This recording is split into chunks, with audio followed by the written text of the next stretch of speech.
check out these Air Max 360 BBs from 2006. BB stands for basketball, and this is the first pair of Nike basketball shoes to feature Air Max 360 technology.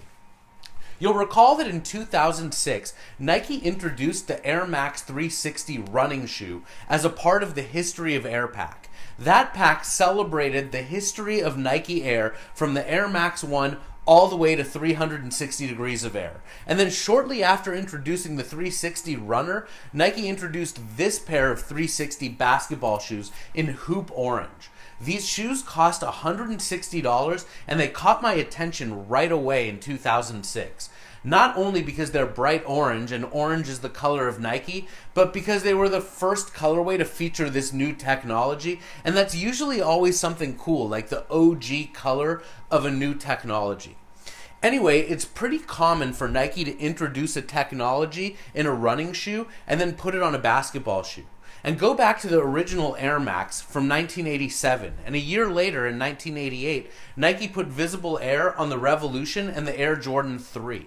And as the air bubble got bigger over time, with the 180 and with 270 degrees, Nike would introduce the Air Force 180 and then the Air Force Max that featured 270 degrees. The air bubbles on runners would grow with the basketball shoes. So it wasn't uncommon for Nike to introduce the basketball shoe with 360 degrees of air shortly after the runner. And by the way, 6 years earlier in 2000, Nike introduced Shox. The first runner was an R4, and the first basketball shoe was a BB4, and BB stood for basketball. So Nike going with the BB to shorten up the 360 basketball here isn't anything new either.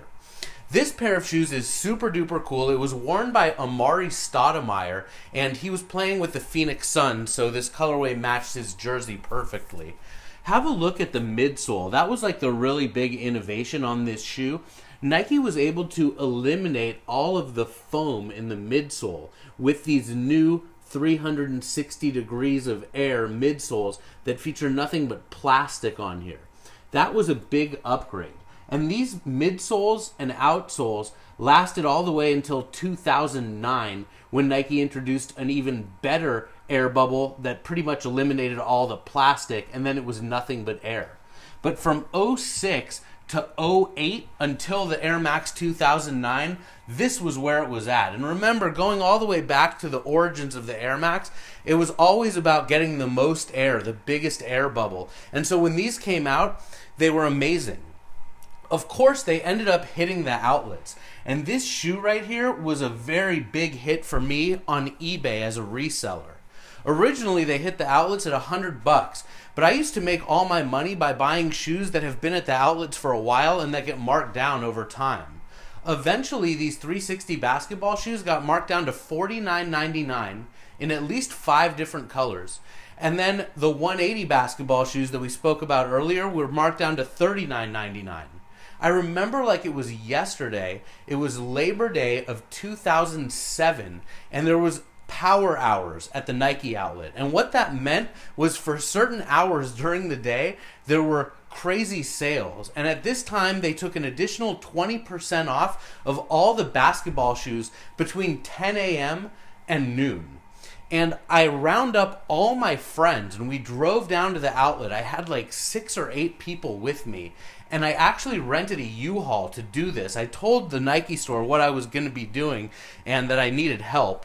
They let me actually back the U-Haul up into the back of their store where they have the shipping and receiving, like where the outlet receives their shipment of shoes.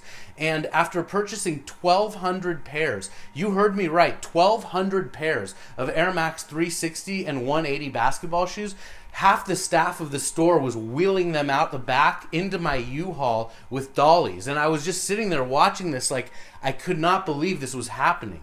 And these shoes were so successful for me on eBay. They were such a hit because they have so much going for them.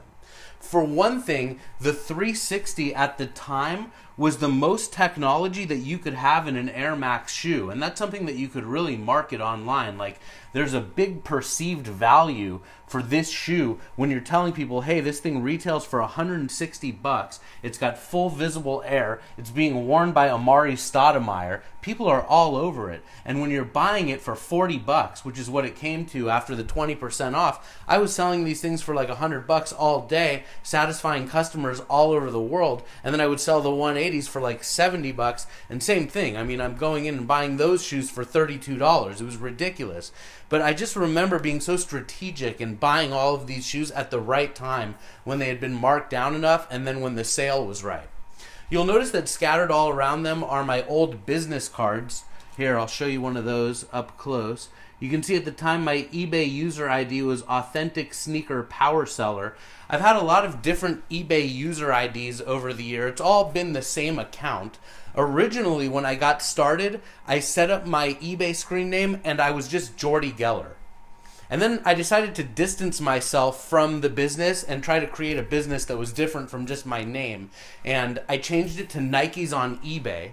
And then I changed that to Authentic Nike Power Seller. And then I got worried that Nike would sue me over using their name in a screen name, so I changed it to Authentic Sneaker Power Seller. That's what you see in front of you. And then eventually to ShoeZeum. But these are my cards, and you can see that I chose to have Sneak in an orange jersey. Sneak was the mascot of my company, and I thought the perfect shoes to match up with his orange jersey would be those Air Max 360 BBs. The shoes are really special to me. I really like them. I like the technology. I like the colorway. I like that they remind me of my old eBay business. And it's been a pleasure introducing you to the first 360 basketball shoe.